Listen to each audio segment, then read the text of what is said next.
Bonjour à vous, ici Andrea, bienvenue dans True Story. Aujourd'hui, je vais vous parler de l'une des zones géographiques les plus mystérieuses du monde. Tracez 3 traits reliant Miami, Porto Rico et les Bermudes, et vous obtenez un triangle de 500 000 km². En moyenne, 4 avions et 20 bateaux disparaissent dans ces eaux chaque année. Mais le plus inquiétant, c'est que la plupart d'entre eux se volatilisent sans laisser aucune trace. Son nom, le triangle des Bermudes, autrement appelé le triangle du diable. Des phénomènes paranormaux aux explications scientifiques, découvrez sa True Story.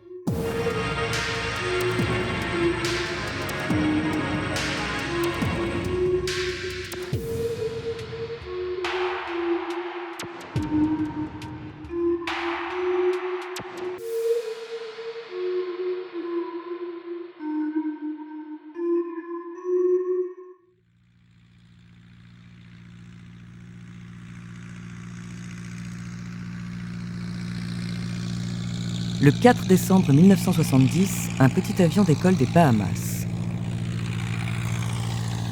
À son bord, un jeune pilote nommé Bruce Gernon, son père et un associé. Il se dirige vers la Floride, cap nord-ouest. Ce vol, d'1h30 environ, passe le long du triangle des Bermudes. Mais à cette époque, on connaît mal les mythes qui entourent la zone. Et puis Bruce l'a déjà fait des dizaines de fois, il connaît le trajet par cœur. Ce jour-là, la météo est excellente, il fait beau, très peu de nuages à l'horizon, le vent est calme. Bruce et ses 2 passagers n'ont aucune raison de s'inquiéter, sauf que cette fois, les choses ne vont pas se passer comme d'habitude.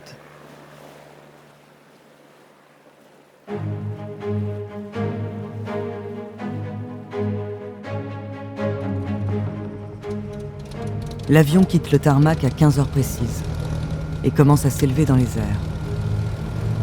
Au bout de quelques minutes, il atteint les 3500 mètres d'altitude. C'est là que Bruce aperçoit un énorme nuage noir en face de lui. Il essaie de le contourner, mais le nuage semble grossir à vue d'œil. La manœuvre est trop dangereuse, il va falloir le traverser. Il prend une grande inspiration, se concentre et fonce droit dedans. Pas un rayon de soleil ne filtre à l'intérieur. C'est comme s'il faisait nuit. Mais phénomène étonnant, il n'y a ni pluie ni tonnerre. Rien que le silence et l'obscurité. Serré dans son petit cockpit, Bruce commence à s'inquiéter. Quand soudain, des flashs blancs inondent son champ de vision. Ce ne sont pas des éclairs, mais plutôt des ondes de choc lumineuses. Comme si un stroboscope gigantesque tentait de l'aveugler par intermittence. Malgré tout, le pilote réussit à garder son calme et à maintenir son cap. Au bout d'une demi-heure de vol, Bruce commence à perdre espoir. Il a l'impression d'être pris au piège dans une tempête de nature inconnue. Dois-je continuer tout droit, ou tenter le tout pour le tout et forcer un passage à l'extérieur du nuage ? Il regarde son père et son associé à l'arrière, tous les deux stupéfaits et apeurés. Il faut prendre une décision et vite. Bruce pose une main tremblante sur le manche directionnel. Il est prêt à descendre en piqué lorsqu'un bout de ciel bleu baigné de soleil apparaît à quelques centaines de mètres à peine. Il accélère. Son moteur vibre et gronde de plus en plus. Dans quelques secondes, ce cauchemar sera derrière eux. Mais à mesure qu'ils se rapprochent, les murs de nuages se resserrent dangereusement, comme un étau prêt à les broyer. Pire, le trou de ciel se rebouche jusqu'à ne former qu'un tout petit cercle. L'avion atteint sa vitesse maximale, 375 km/h, quand soudain, tous les appareils de navigation commencent à dérailler.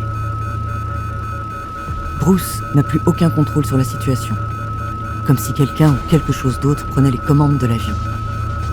Il sent que le nuage essaie de le happer, mais il réussit à maintenir sa direction. La lumière est toute proche maintenant. L'avion fuse dans les airs. Il fait une dernière prière et ferme les yeux. Un effet d'apesanteur. C'est la sensation qui envahit tout le corps de Bruce alors que l'appareil s'extirpe du nuage à pleine vitesse. Ils sont sauvés.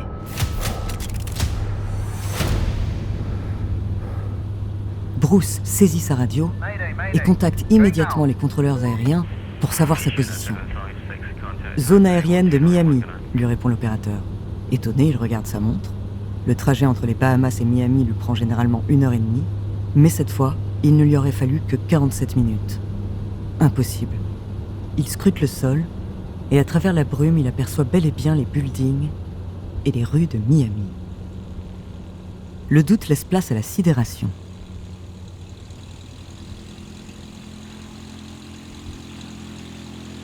L'avion finit par atterrir en sécurité.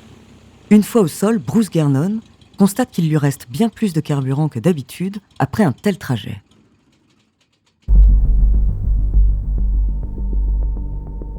Tous les éléments semblent pointer vers une seule et même impossible conclusion, son avion aurait comme sauté la moitié du trajet.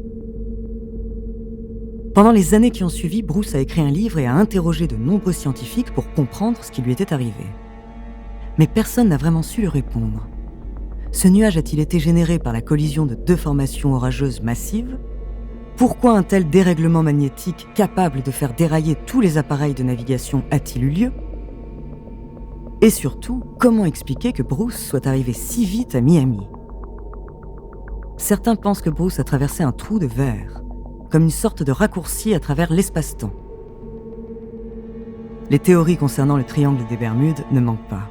Mais une chose est sûre, Bruce n'est ni la première ni la dernière victime du triangle des Bermudes.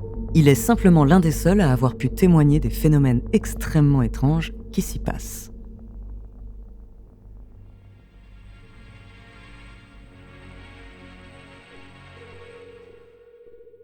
On se retrouve juste après une petite pause pour la suite de cette histoire incroyable.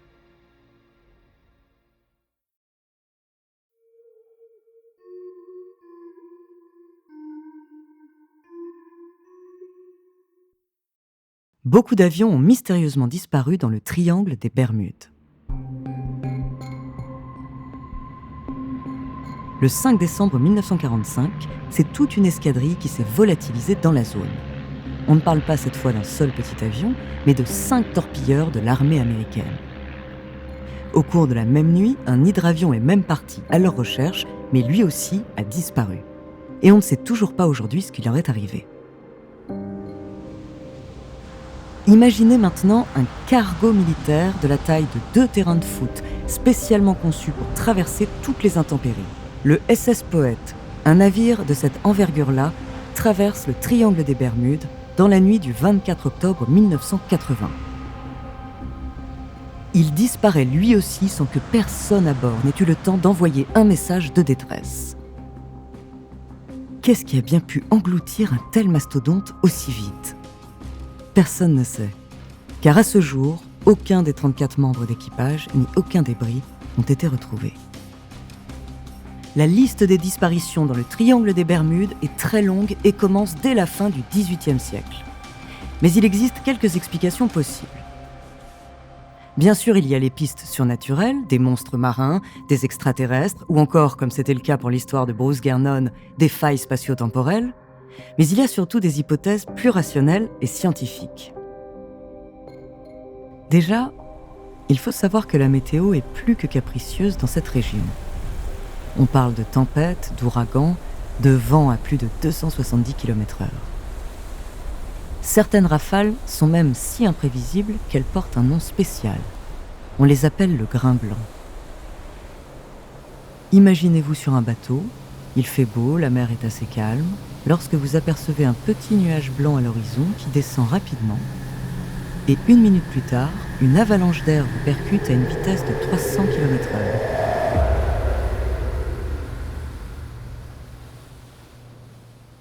Ces tempêtes d'une violence inouïe apparaissent et disparaissent en quelques minutes, sans aucun signe avant-coureur. Et quand le vent souffle fort, la mer s'agite. Il existe un phénomène que les marins connaissent depuis toujours, mais que la communauté scientifique n'a réussi à prouver que très récemment, les vagues scélérates. Ces vagues particulières se produisent sans raison évidente, mais elles ont un point commun, elles sont 2 à 3 fois plus grandes que les autres et ne montent pas en pente douce. D'habitude, les navires glissent le long de la vague, mais dans ce cas précis, ils font face à un mur d'eau qui peut faire jusqu'à 30 mètres. À cette hauteur, la vague exerce une pression de 100 tonnes par mètre carré. aucun navire n'est conçu pour résister à ça. C'est peut-être la clé du mystère du SS Poète, l'énorme cargo disparu sans même avoir eu le temps de lancer un appel de détresse.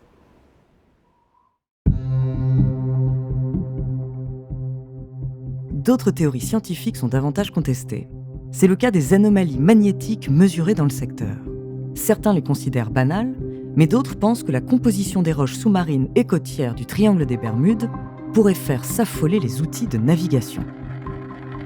La légende raconte que Christophe Colomb lui-même aurait vu son compas tournoyer en entrant dans la zone. L'une des théories les plus troublantes est celle des flatulences océaniques. Les études ont montré que d'énormes quantités d'hydrates de gaz sont concentrées dans les fonds marins de cette région. Libérés par des mouvements de terrain, ces hydrates pourraient remonter à la surface et modifier la densité de l'eau. La poussée d'Archimède permettant aux bateaux de flotter est alors bien plus faible et les bateaux coulent. Mais cette théorie est loin d'être prouvée et reconnue.